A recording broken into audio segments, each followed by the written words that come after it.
When his father abandoned the family, Richard, a skinny, timid young teenager, was left to fend for himself.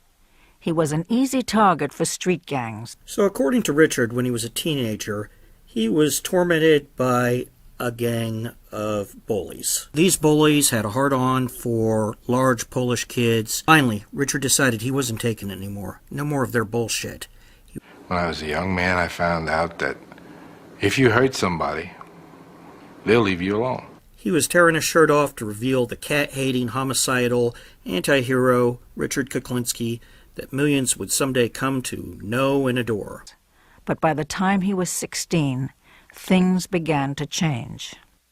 Well, it was 16 in the HBO special in '92, but later Richard decided it was 13 when this happened. And that's what he told Philip, Carlo, and Anthony Bruno.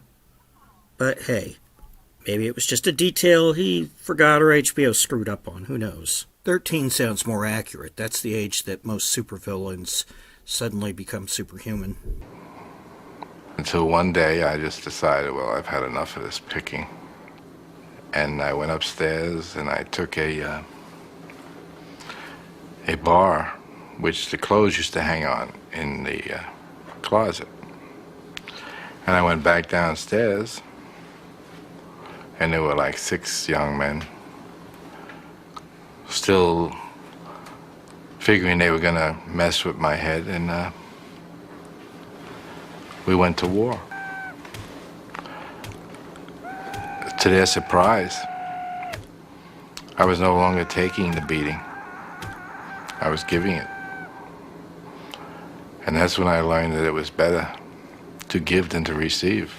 3 years later, Richard would realize that his earlier story wasn't quite accurate, and while conducting an interview with Anthony Bruno, would tell him the real story. There had been a gang leader, and his name was Johnny, a no-good project thug, and he really was the one that was leading this gang to bother poor little Kuklinski. No matter what and where Richard ran, Johnny and his gang would pursue him and just knock him around. How about a front kick, Johnny?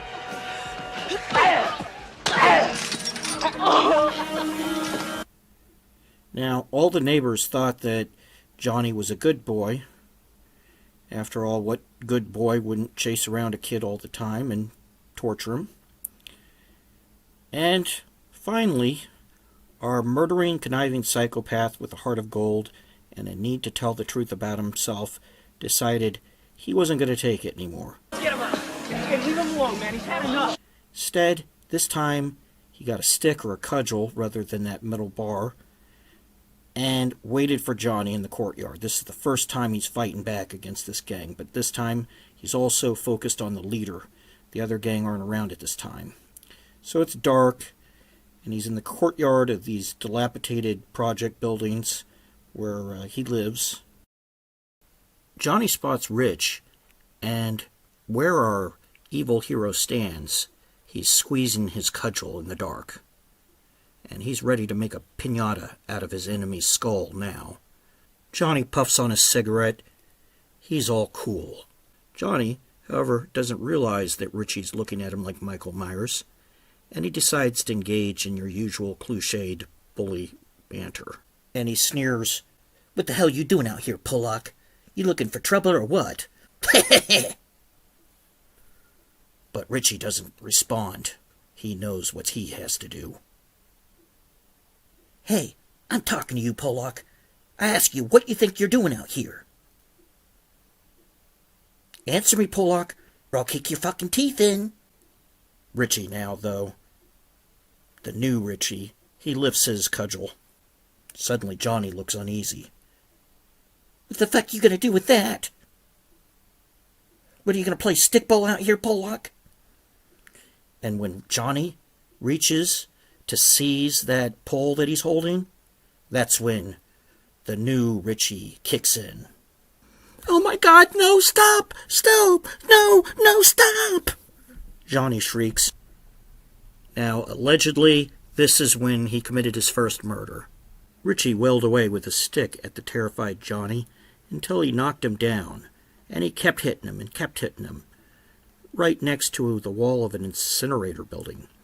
Then, finally, in the dark, he leaves Johnny sprawled out prone, probably unconscious. So, Rich swings around and trudges back to his apartment, feeling empowered. The next day, Richie finds out that Johnny was dead, but they never catch him for it, thankfully. According to Bruno, interviewing Iceman, that was Richard's first known murder. Kuklinski's reputation as a tough guy with a hair-trigger temper grew. By the time he was 18, the abused had become the abuser. It wasn't long before he committed his first murder. I got into a fight in a bar. We got into an argument, a fight. And I hit him with a cue stick.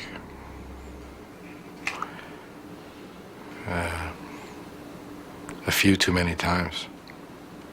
And he died. Well, somebody must have mixed all that up, because we know if there is a discrepancy in Richard's stories, it's got to be the other people who are making shit up, not Richard. He had a record of honesty and integrity. Unfortunately, we wouldn't get the real story until 2006 with Philip Carlo, and that's when Richard finally remembered it. He remembered everything. Rich then remembered that the gang leader that was his first kill when he was 13 wasn't Johnny. That sounded too 80s yuppie bully anyway. His actual name was Charlie Lane, and he died quite differently. Iceman must have been distracted when talking to Bruno, or maybe Bruno was just lying. It comes down to Bruno's honesty versus Iceman. We know it's Iceman who's honest. So here's what really happened. This guy, Charlie Lane, he's beating Richard up, and he's leading a gang, and they're beating him up, and they're really beating him up this time. They're hitting him with anything they can. And Richard decides he's not taking any more of Charlie's bullshit, or his gang. He's decided he's going to confront Charlie in that same area next to the incinerator. At least somebody translated that part correctly. Now, Charlie looks differently than Johnny had. Apparently Anthony Bruno even got that wrong. Johnny was more normal looking, but now Charlie looks like a dumb, strong ape. I like this new version of Johnny, even if it's not really Johnny, it's Charlie Lane. Charlie Lane sounds like more of a 1940s and 50s thug anyway. He pulls his pole off a dolly this time, and he hides it in his sleeve of his pea coat. And this time he's not going to show it to the bully. That didn't actually happen. Bruno got that one wrong too. So he goes out and he sees Charlie Lane approaching. It's daylight again, snowy. And Charlie Lane says, "What the fuck do you want, Pollock? Get the fuck out of my way or I'll give you another beating, you dumb fucking Pollock." But this time, Rich doesn't stay mute. He's going to fight for his ethnicity. "Yeah, try." Well, as Charlie the ogre bully approached, that's when Rich yanked the pole out of his sleeve and beats Charlie to death. But this time, realizing it's daylight, he has to pick Charlie up. He puts him in his car, and he drives out in the middle of nowhere on a bridge above a small pond. Rich then notices there's a hatchet in the trunk, which is convenient, and so he cuts off Charlie's fingers and shatters his teeth to make it harder to identify the corpse. He's going to later, while he's driving, throw those pieces everywhere so that the birds will eat it. I mean, it's not like anybody might accidentally find that. But then he had, after knocking out the teeth and cutting off the fingertips, picked Charlie up and thrown him over into that lake. Oh, that fixed everything. Of course, as Jimmy Coonan in real life actually learned, which can be confirmed, and which I discuss in my Westies video, unless you puncture the lungs of the body, it'll eventually surface again because there's too much air in it. And it can stay afloat for over a month, I think a couple months. It took a while for them to find Ruby Stein, whose torso was floating out in the middle of nowhere in the Hudson, which just wouldn't sink yet. So that would have been well after the winter ice melted. But that's okay, because nobody ever noticed Charlie anyway. Maybe nobody ever comes down to that lake. You know, Richard's the only one who comes there. But even if they had found that torso, they wouldn't have been able to identify him. In fact, the authorities tried to identify him when Richard told his story, and they could never find evidence of a Johnny or Charlie or Project Boys at all during that period. You You can go to old news articles and look at missing people. No Charlie Lane anyway. And if you do a news search from that time period, you won't find him either. But I blame the incompetent cops and the incompetent news and anybody else alive in the area who should have remembered. They're all liars.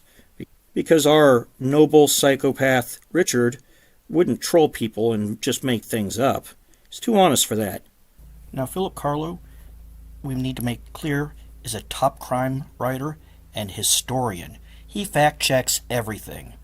Well, other than misquoting Dominic Polifroni saying that Kuklinski killed 200 people. Dominic, whom I know by the way, never said that. He said maybe 5 to 11. But oh well. Even if Carlo really isn't a fact-checker, we know we can trust Kuklinski merely on his word like HBO did, because antisocial personality disorders, who also happen to be very narcissistic and insecure, don't tend to lie. Do they?